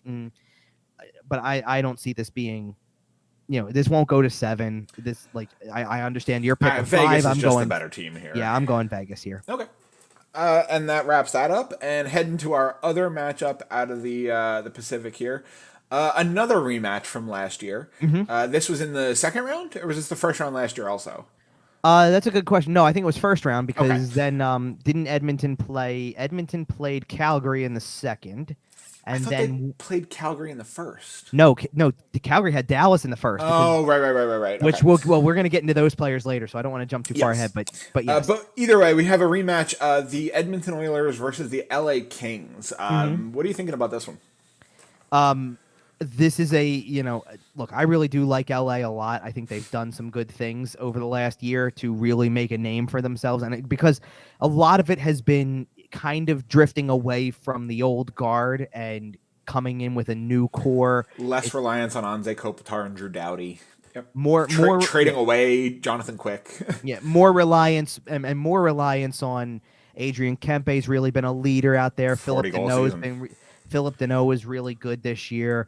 You're seeing more of Quentin Byfield, which is good. I mean, that shows the progress they've made. I think their defensive core has gotten better. They added in the right spots with Gavrikov and Korpisalo. I think that really helped them down the stretch as well.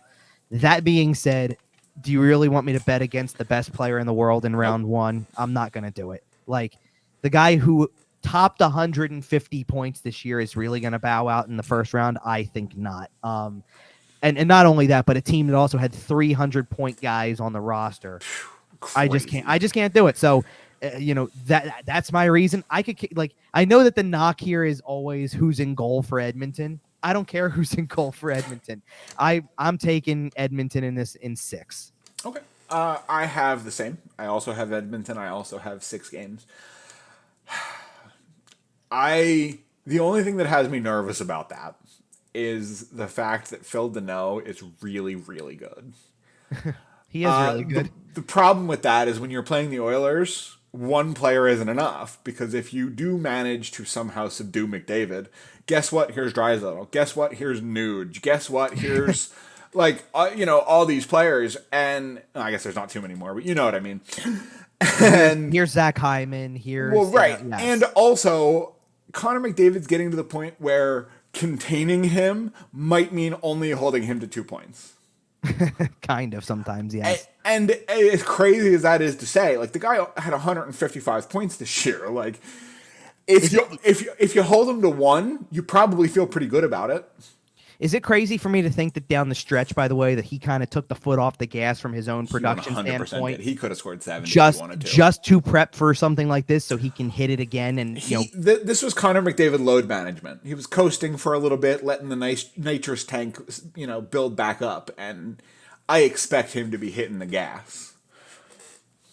Absolutely. So, all right, and with that takes us over to the Central. Yep. Man, I am excited about Colorado, Seattle. I am excited. I said about the same thing that I am from this, which is I can't wait for Game 3 and the first home game that Seattle gets in the playoffs just to see what it's like. It's gonna be great. Vegas set the expectations so high, and Seattle is owned by literal film producers. So I have high expectations. Yeah, real quick, I'm looking it up because I want to make sure I get this right about when that game is. I believe that would be is that Friday night? No, they're Saturday night. Saturday night. For game 3, Saturday night. Well, right? 10 o'clock. No, I know. That is going to be a spectacular sight. I will absolutely be tuning in. I am definitely grateful for the time change because a 9 p.m. puck drop is chef's kiss perfect for me. Yeah, I'll take 10 o'clock on a Saturday. It works better for me. But TBS, if you're listening, please televise the opening introduction, please. Oh, absolutely. Colorado did get news within the last week or so, however, that they would not be having the services of Gabriel Landeskog. It had been speculated for a while coming down the stretch here that he might be ready to go for the playoffs, that it was looking like he might get there. Yeah, it's a real shame. I don't know exactly what happened, if there was a specific setback or if he's just not where they need him to be yet. But it became clear that he is not going to be available for these playoffs, and it's definitely a blow. Yeah. That being said, it's so hard to pick against them because their defense is still stellar. They do still have Nathan McKinnon, and like Seattle doesn't really have a superstar. I know Matty Beniers had a really great year, and Jared McCann had a solid little breakout, but other than that, most of their scoring was Like, by who else? committee. Right. Yeah, it's very much like that. Yeah, I mean, And I feel like Colorado's defensive core is good enough to just kind of neutralize that. yeah, I mean, so did you want to give your pick, I guess, while you're wrapping up your thought? I have Colorado in 6. Okay, I also have Colorado in 6, and I'll kind of give you a couple of there's a couple funny reasons why I picked that, but also, like, I'm being serious about it because, look, I think Colorado does just have better, so they'll win it in 6. You know, they obviously have more star power. The scoring by committee line is kind of funny because that's very much the makeup of a Dave Haxtell team, and you know what else is the makeup of a Dave Haxtell team? Making it to the first round and losing in 6. So, yeah. Colorado in 6. Oh, and that's all there is to say on that. Okay, that's right. One more matchup left, and man, I'm intrigued by this one. I went a little spicy on my prediction, and we'll get into that. Okay. But as far as fun goes, yeah, man, because these are two teams that just kind of let it all hang out. And in the playoffs, it's going to be interesting to see how they counteract each other. Both have some young, exciting superstars. Looks like Kirill Kaprizov is, going to be. Is he back around at some point? Right. It'll be interesting to see how he looks versus Jason Robertson. Yeah. Both teams have the young star. Both teams have some good depth, veteran depth. Both teams have solid defenses. Both teams have really great goaltending, honestly. Like, if this goaltending matchup ends up being Jake Ottinger versus Philip Gustafsson, I mean, that's spectacular. I mean, I don't think it can go wrong either way if it's no. So Ottinger against Fleury either. I don't think this is the last time we see this matchup over the next 3, 4, 5 years in the playoffs. I think these teams are going to bump into each other again. Well, they're in the same division. Well, sure. And I get it. And they're both looking like they're going to be at the top of it for a while here. I have Dallas in 5. Really? Okay, that is spicy. And I know it's spicy, and I know it's a little quick, but I can't pick everything to go 6 or 7. I do think they're all close, and at some point, I look at these two teams, and I think they're very similar teams. I think Dallas is just kind of the slightly better version of it. Okay. I think they have a little bit more scoring depth. It does dry up a little bit after that top 6 for Minnesota. I think Dallas gets it done, and I don't think it takes very long. I think Jake Ottinger is, as far as Dallas goes, I think Jake Ottinger will be a Conn Smythe candidate for that entire duration. That's very fair to say. It's a big part of the reason. So I guess I'll spare you the drama on the first part of this, which is I have Dallas winning the series as well. Okay. I do not have 5 games, but Jake Ottinger is a big reason why I do have them winning the series because he was incredible throughout the year.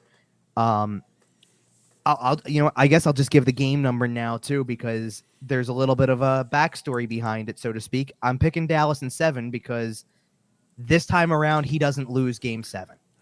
Okay. Like last year, he did everything he could to win that Game 7 against Calgary and didn't. I can't even say he lost it. He made a save with his head and then got beat by a rebound afterwards. He was spectacular. Like, seriously. He was so incredibly good. But what he did this year is exactly what I thought was going to happen with him this year, which was he took that probably as motivation and was better. And I don't see them losing in the first round as a result of that. To be honest, I don't know if I'm willing to speed it up to 5 games, but I could see it being done in 6. Okay. Because like he steals another game, it could be sooner. Who knows? I do love their makeup in terms of, look, Robertson's a great player, and he's the leader of that offense from a production standpoint. I think that maybe the real leader of the offense kind of falls between Joe Pavelski and Jamie Benn. Like they're very much, the resurgence of Jamie Benn has been slept on all season, and that's been slept on. I was going to say because the resurgence of Joe Pavelski has not. No. But the thing about Jamie Benn is if he's as back as it looks like he's been this season, then he's going to be a friggin' menace in the playoffs when the rules stop mattering. Because Jamie Benn is a physical player, and some would say dirty, But in the playoffs, dirty just it's translates different. to effective. Sure. And here's the thing. So I'm lumping in your favorite player, Rope Hintz, because he missed some time at the end of the regular season, by the way, but Yep. which kind of takes away from the effect that the team had. Like I think you notice when he's not playing. So Absolutely. I think that matters. If you're going to talk about the veteran group, you can't forget Tyler Seguin and then what 37 goals for Hintz, by the way, new career high. So yeah, there you go. thanks for telling me he was never going to be a 30-goal scorer. Anyway. But you can't ignore the back end that they have. And Miro Heiskanen is the biggest part of it. Absolute pure cornerstone defenseman. Probably doesn't get enough recognition because he was right out of the draft, like right in front of Cale Makar. 73 points this year. He was great. Outstanding. Insane. And we haven't even mentioned Wyatt Johnston, who's going to end up finishing top 3 in the Calder voting. Probably. Spectacular rookie. Yeah. What a job boy, do I like him as a player. Like, he's only going to get better too. And this is not to take away from what Minnesota has completely. Look, Kaprizov's going to take over games, and because he can. And they do have all those other pieces in place. I do think it's a big deal. Like, I don't know if they're starting the playoffs without Joel Eriksson Ek. It could be the case. That's a big hole to fill at this time of year. Yep. It's just really tough. I like a lot of their guys, but I don't know if you're filling it. I believe they're expecting him to play at some point. It might just not be right away. Yeah, but that's lost time in a playoff series, which is tough. I mean, let's just one player for them who I think has done a hell of a job this year that probably doesn't go recognized near enough is Freddie Gaudreau. I mean, he's really had a strong year, and I think can do some damage in a playoffs. But let's put it this way: I'm not that different from you in the sense that I don't think that this is a short run for Dallas this year. I will just say that. I agree, and kind of getting us towards the end of this conversation here, I don't have Dallas coming out of the West, but I do have them losing in the Western Conference Final. So I do have them making a bit of a run. I have them losing to the Edmonton Oilers. So I have the Edmonton Oilers coming out of the West to meet the Carolina Hurricanes in the final. Ooh, so hold on a minute. That is very spicy then. So you're rematching 06. Ooh, okay. Absolutely. First of all, by the way, I will express that we share the exact same Western Conference Final. You have Dallas Edmonton also? I have Dallas Edmonton also, and we share the same winner. I have Edmonton as well. Okay, obviously, we heard you have Boston coming out of the East. So, can I reason with you on Edmonton for a second? Yeah, absolutely. One of the hottest teams at the end of the regular season. And so now let's couple in two things. Sometimes hottest at the end of the regular season is not the best because you're then entering the playoffs and you got to maintain. But this is the best player in the world we're talking about, who also got full speed. Who also got a taste of the Western Conference Final a year ago. Yep. This might be his time. I think. Okay. So, if Connor McDavid has already gotten himself in the Sidney Crosby level of greatness conversation. Mm-hmm.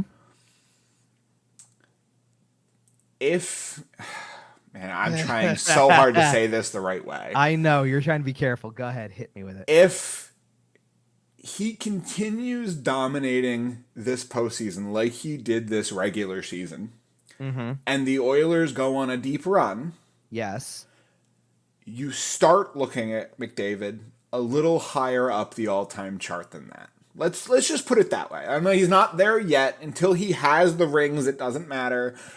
But you start looking at right now. I think a lot of people look at his ceiling as a Sidney Crosby. He'll probably win some cups. He's going to be a legend for 20 years. He's one of the greatest players in this generation, for sure.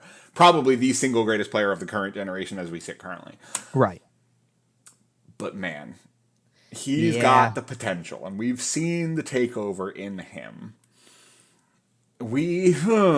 I'm not saying anything in particular. I'm just saying there is a shot another number gets retired league-wide. I don't know if I'm going to go that far because, to be truthful, does he start getting in the 66 conversation?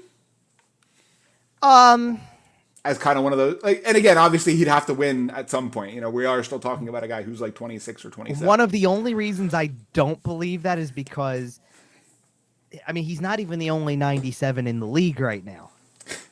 You know, Okay. like at the time, like what you're going off of was a guy who literally was the only player who was wearing the number. Fair. You know, Okay, and okay, you know well, what no, I mean. I don't mean the no, I actual know. specific jersey retirement aspect of it. No, I don't look. I don't think it'll ever get to that point. I mean, I think to be honest, I think he would have to if he ever didn't. And believe me, it's going to be tough at this point. Like or tough in general. Like it was always going to be tough. It was one of those unbreakable records. Yeah. But if he ever was in the conversation to break the points record, Right, which he then you won't would. be.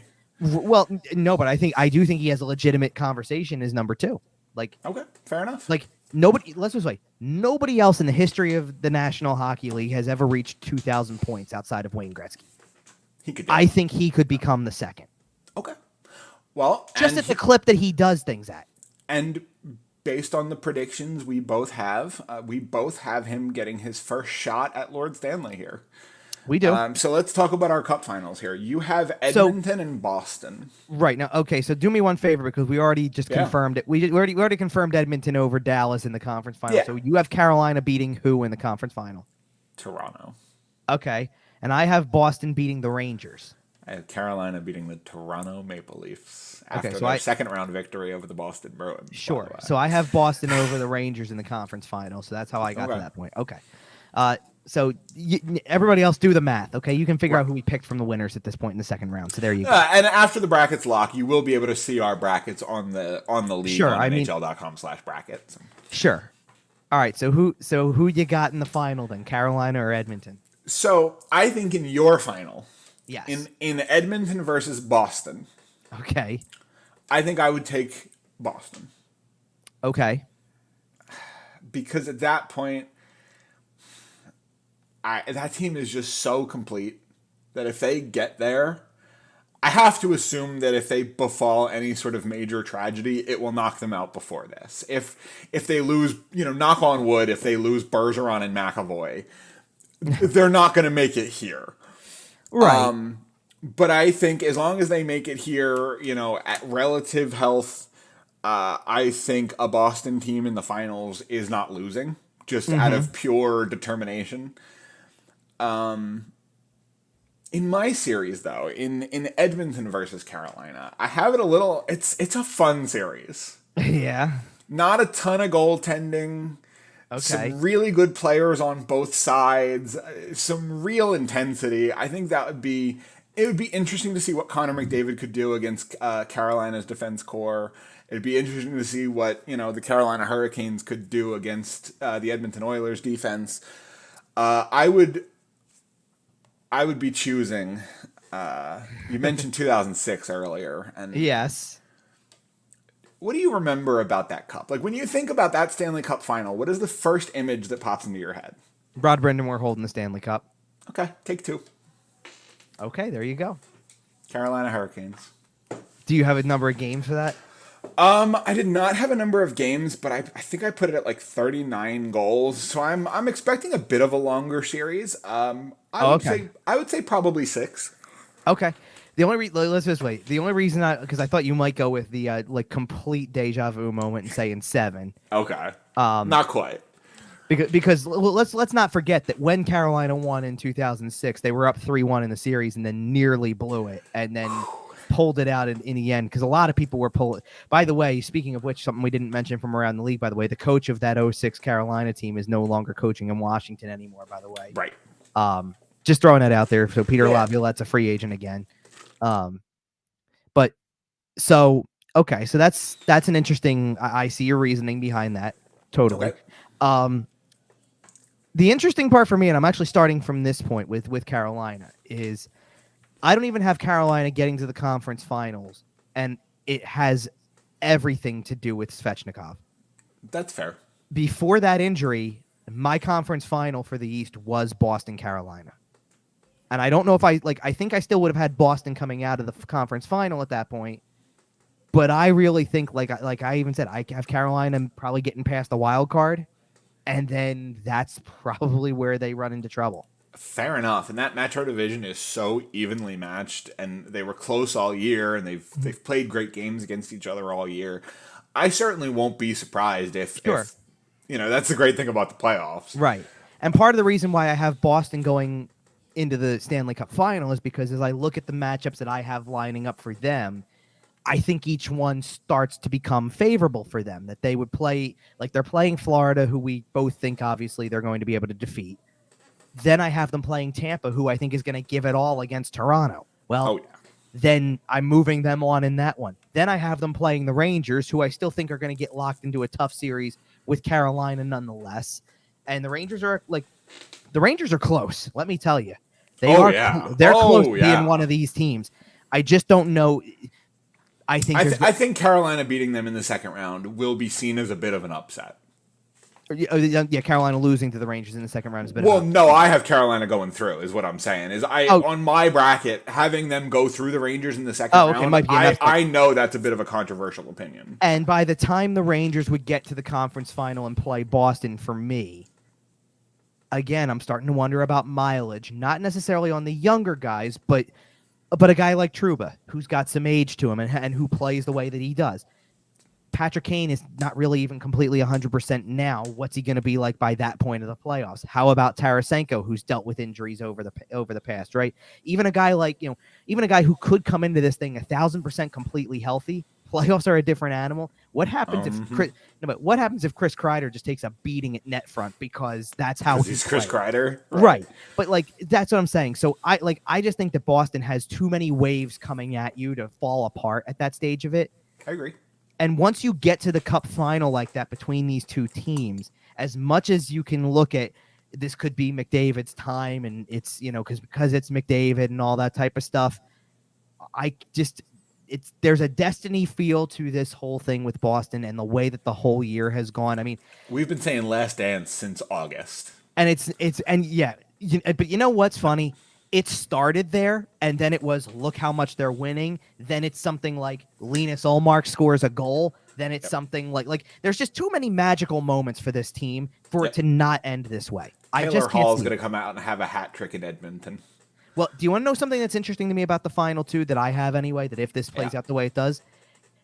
It's one of the few teams out there. Like, I have Edmonton going over Los Angeles, over Vegas, over Dallas, and every time I look at one of those opponents, even though they've got great players, I don't find the individual who I say, oh yeah, he can go toe-to-toe with McDavid completely, until I get to Boston and I say, David Pastrnak has it.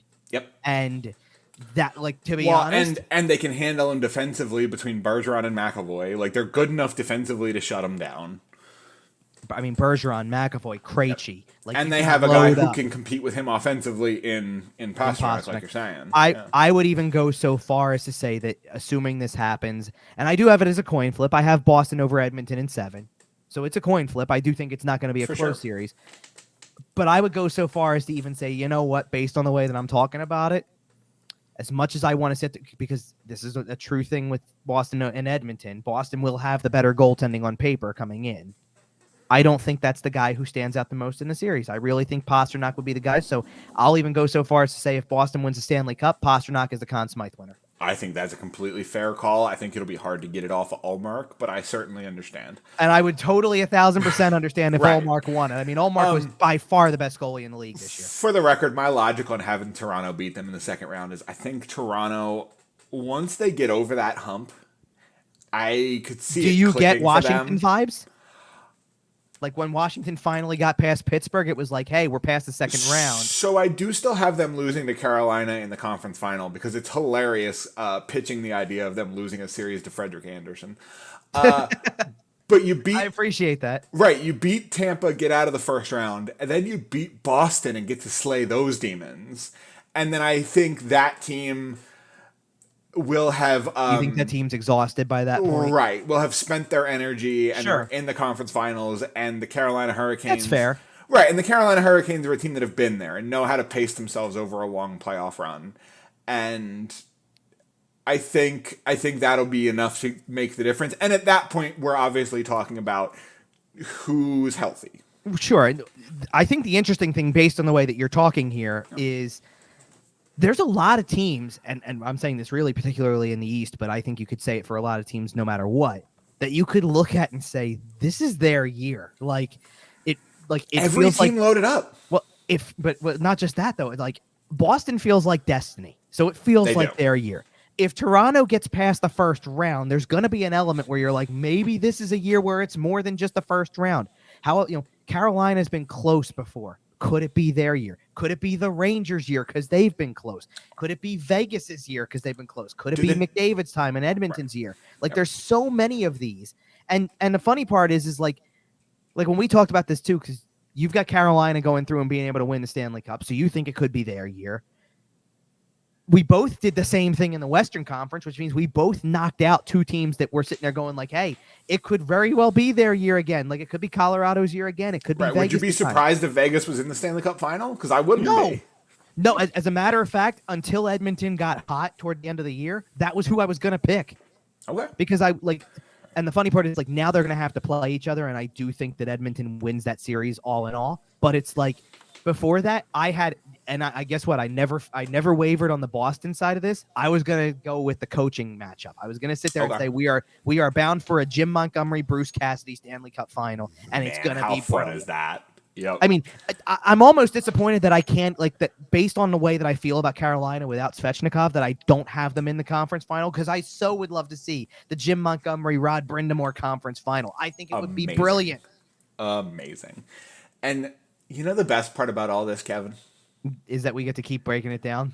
We get to come back in 2 weeks to talk about it. We are tentatively have our next show scheduled for after the first round ends. We're hoping it'll be about 2 weeks. That's usually how things work.